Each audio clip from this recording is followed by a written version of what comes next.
So after 2 years, my renovation is almost finally done.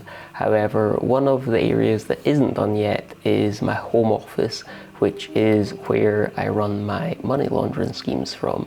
So in today's video, we're going to be getting that room sorted. And to help me get it sorted, I'm going to be hiring 3 different interior designers. Now, in the past, when I've hired interior designers for these kind of videos, I've made the mistake of giving all 3 interior designers the exact same brief, which means that I just kind of end up with 3 lots of the same results. But I'm going to avoid doing that today and make it much more interesting by giving each designer a different brief. I'll be asking each one to do it in a different interior design style. So I'll be asking one to do it in Japandi, which is Scandinavian and Japanese kind of blended together.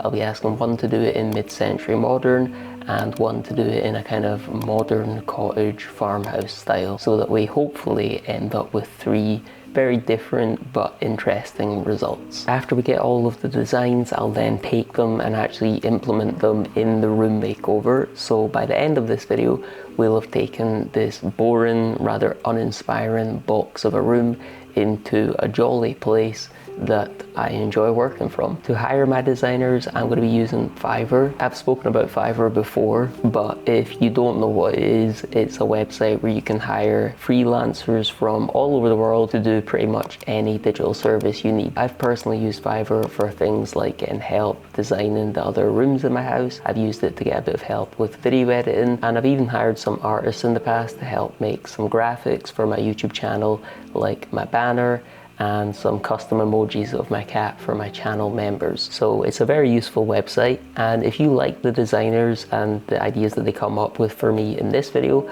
I'll be linking all of them down below along with a discount code that you can use to get a discount for yourself. So the first designer I'd be using is Max. He's an architect from Ukraine who I've used a few times now, and out of the 3 designers, he was the least expensive at $110. In my instructions to Max, I gave him the room size and told him to furnish it in a Japandi style. I didn't get too specific about what I wanted in this room aside from 3 very important parts. And these were a desk, a place to work on my schemes, somewhere where people could sleep. This could be a bed, a sofa bed, a futon, and most importantly, I wanted him to add 2 unique places for my colleagues to hang out with me while I work. And by my colleagues, I mean my 2 cats, Junior and Tigger.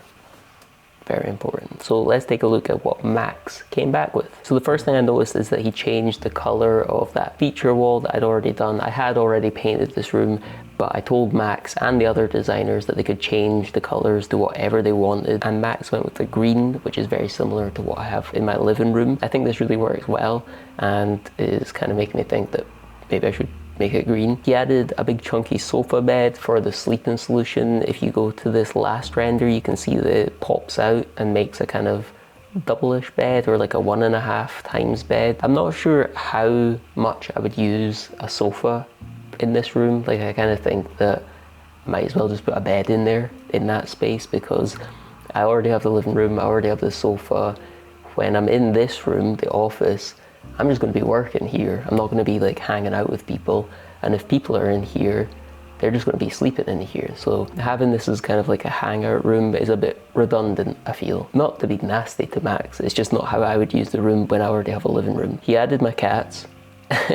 He added Junior on like the little window seat, which is cool because I was actually going to get my mum to make another window seat cushion for this. She's very talented, she's a lovely woman, and that's where Junior is. And then on the sofa bed we've got Tigger. So if we switch around and look at the other views he has of this room, he's used the little built-in storage bit here, which used to be the fireplace, just for storage of books and such like. He's added a little scratch post there for the cats so that they don't scratch my furniture.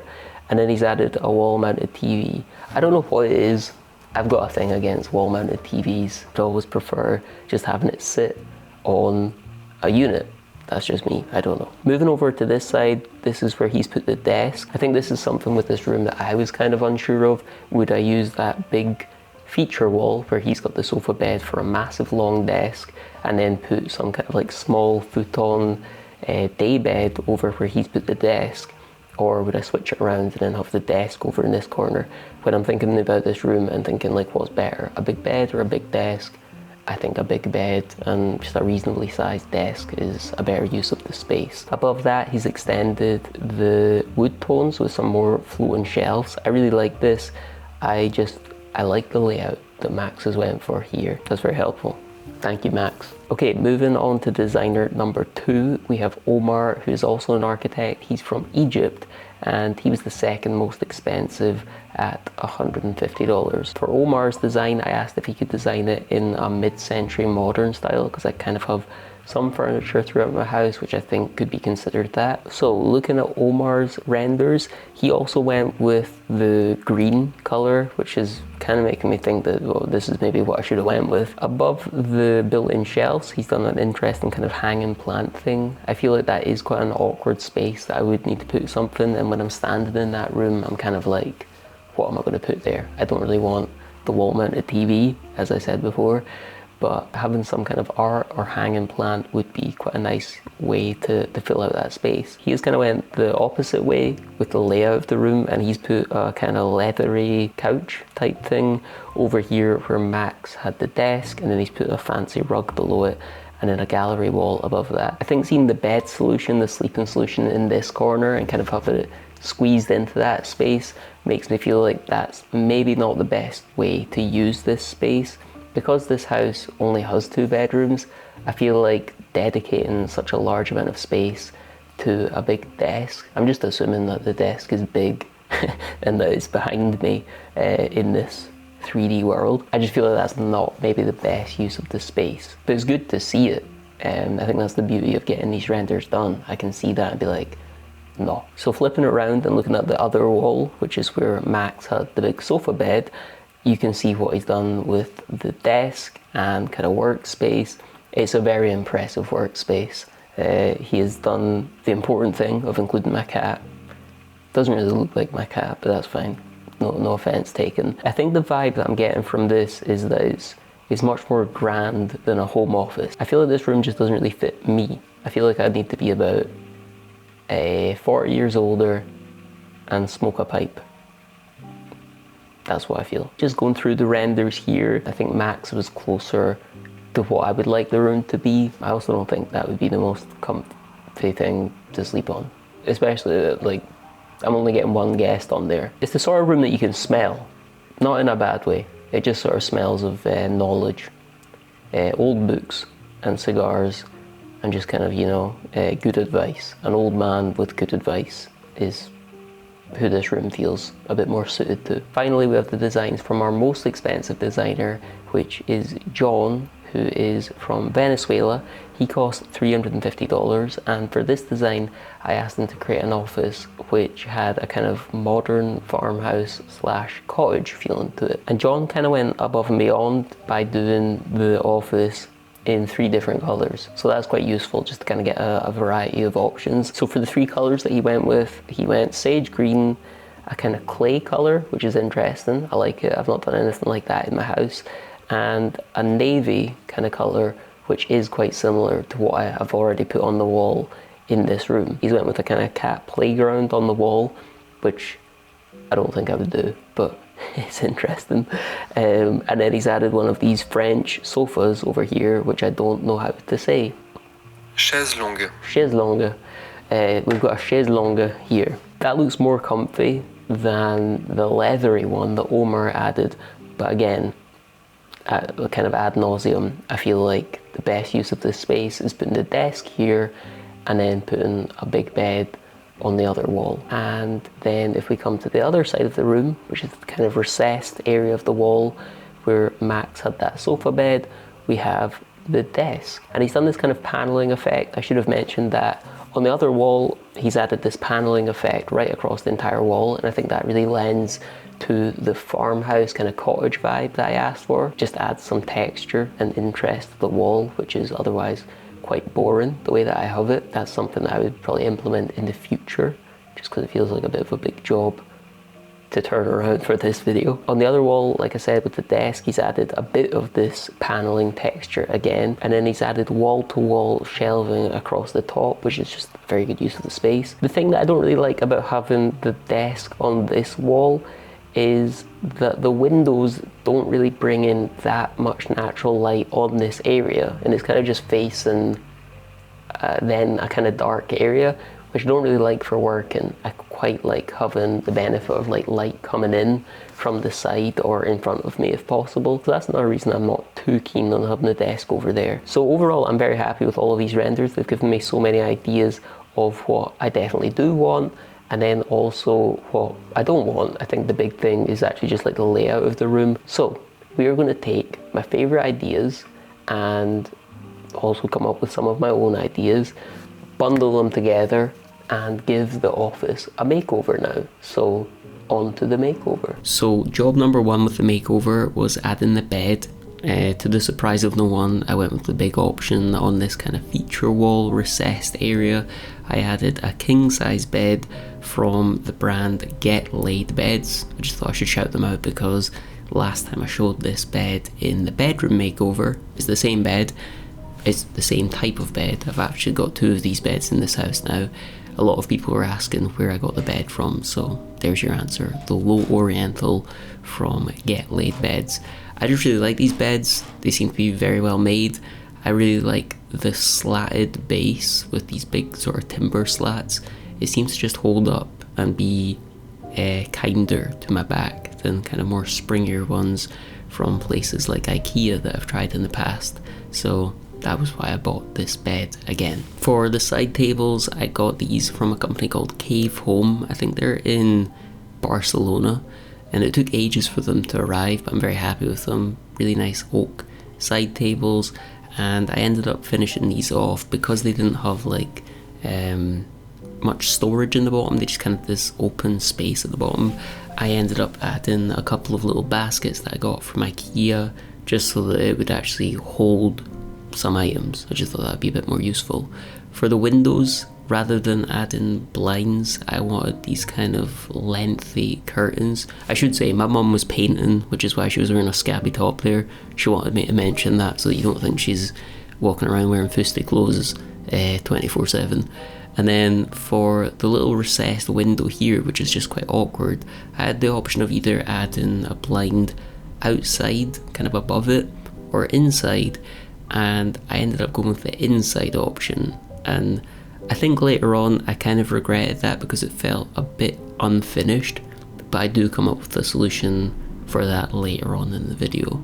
And then this is me and Stuart taking out a oak worktop which I wanted to cut for the desk, and I kind of messed up here. I saw this end bit was going to fall off and I wanted to use this for some shelving, so I came over and tried to grab it so they wouldn't fall and just like hit the ground and bash it, but then I ended up pushing it up, which ended up binding the saw. So Stuart kind of explained what I did wrong there, but you know, you learn from these things. You learn quicker from your mistakes than your victories, I think. So after messing up the cut of the table, I added some metal legs and then sanded down the table and added some oil just to bring out the kind of grain of the wood, and this was just a very satisfying process. You can see just with this little time lapse of when I cut from the start to the end what a difference this makes to the look of the wood, so that's a very satisfying process.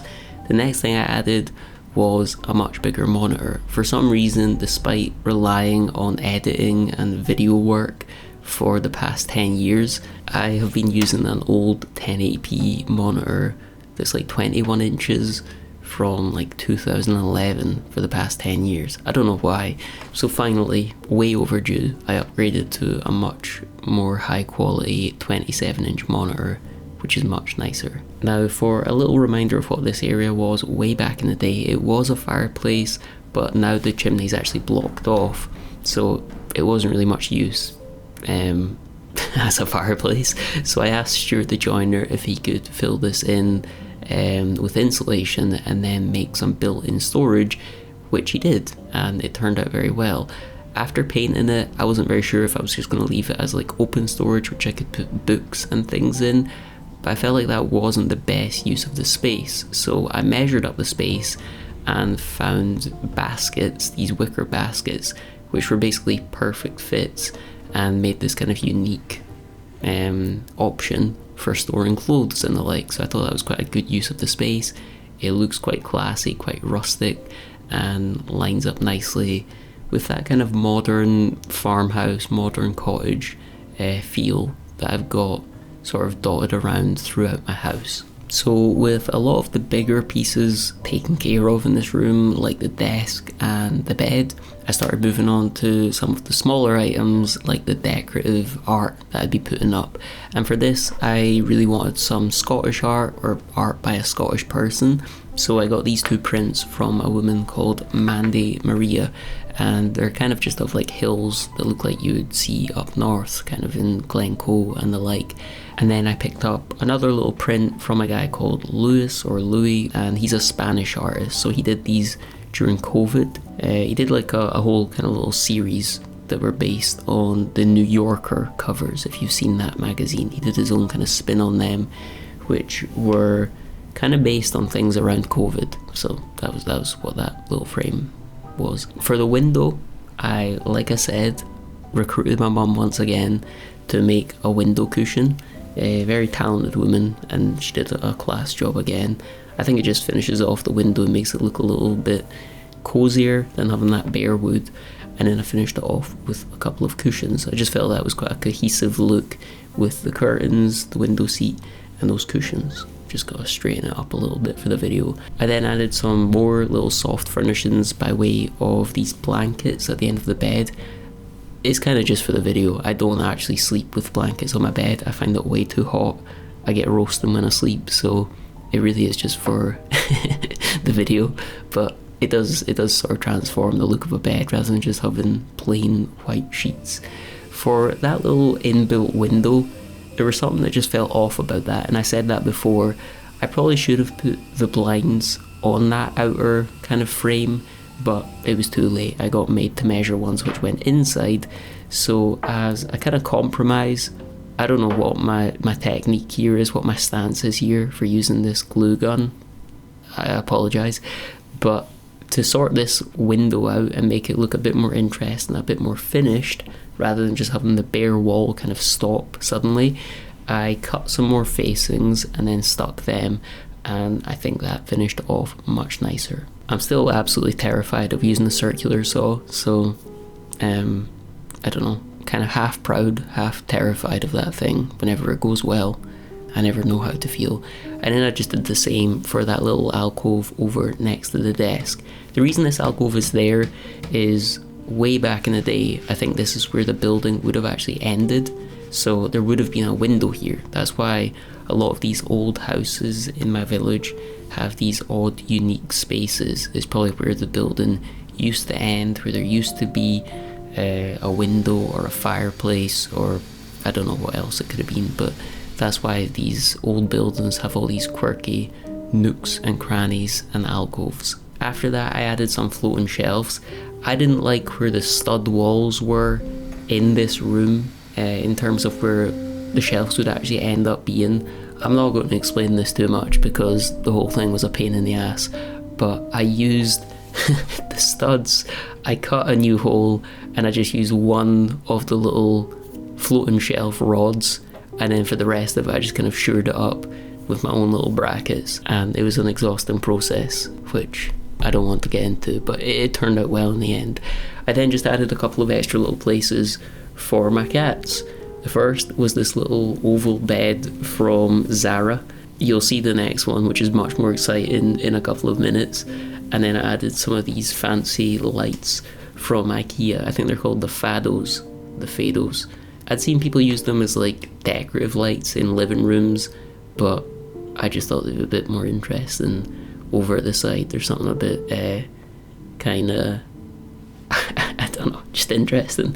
And then I added this little acorn fellow on my desk and some plants in that window, and I felt that ended up being a nice space. At the start it looked a bit bare, not very interesting, but by the end it turned out okay. This is what I decided to use the alcove for. Look at Junior's tail shaking. I've never seen her do that before. I think that's sometimes what cats do when they're peeing everywhere, but she was just so excited that she was shaking her tail. I felt like it could have been used a little bit better, so I added a second shelf. I built that myself. Unfortunately, I didn't take any footage, so now I had a place to store both of my cats. So I had that unique place for both of my cats, and then you're going to see some violence here. Oh, it's not good. That's not good. Cat on cat violence. We don't condone that around these parts. But that was the final part that I added. Very happy with how it turned out. Just quite a funny way to use that space. I don't really know what else I would have used it for, so having them both sit next to me when I'm working will be an absolute delight. This is what the office looked like way at the start. Kind of bleak, kind of uninteresting, not very jolly, and just not very inspiring at all. And this is what it looked like after. I feel like I get like 90% done. When I do these videos, I feel like I get to about 90% furnished. There's always like a little bit that I feel like it still looks a bit bare, and right now I feel like it's that bit above the baskets. So I probably should implement something like those hanging plants that Omar suggested in his renders, but there's no rush. I feel like a certain part of designing, furnishing a room is living in it and figuring out over time what is that little bit that's missing at the end. I don't ever feel that you can get it all perfect on your first run. I think it turned out alright. Let me know what you think. Let me know what you would add. Let me know what you would take away. Let me know what you think of the cat storage alcove. I personally think that's my highlight for this room. Just quite a funny space that hopefully the cats will enjoy and sit next to me and purr their heads off and not batter each other. If you enjoyed this video, I'd appreciate you leaving a like and subscribing for more. Thanks for watching, and I'll catch you all in the next one.